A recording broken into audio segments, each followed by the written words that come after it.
জাতীয় নির্বাচন নিয়ে সরকার কি ভাবছে তা নিয়ে দ্বিধায় বিএনপি।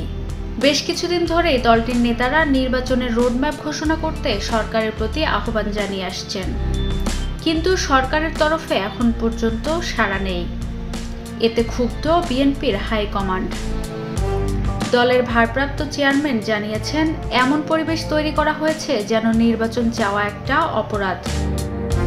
বিএনপির নেতারা মনে করছেন, সরকার নির্বাচনী রোডম্যাপের বিষয়ে আগ্রহ প্রকাশ না করার পেছনে কারণ রয়েছে। ওয়ালটন আবারও মিলিনিয়ার অফারে ওয়ালটন ফ্রিজ কিনে আপনিও হয়ে যেতে পারেন মিলিয়নিয়ার।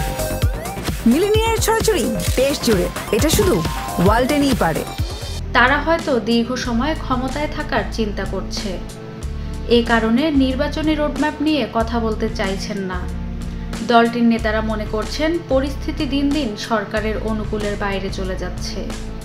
এভাবে চললে পরিস্থিতি আরও জটিল হয়ে উঠতে পারে। এক্ষেত্রে যথাসময়ে একটি নির্বাচনী সমাধান হতে পারে, কিন্তু সরকার সেদিকে ভ্রুক্ষেপ করছে না। অন্যদিকে সংস্কার বাস্তবায়নের পর নির্বাচন চায় এনসিপি। দলটির নেতারা দ্রুত নির্বাচনের পক্ষে নন। নবগঠিত এই দলটি চায় নিজেদের সব প্রস্তুতি সেরে নির্বাচনে অংশ নিতে।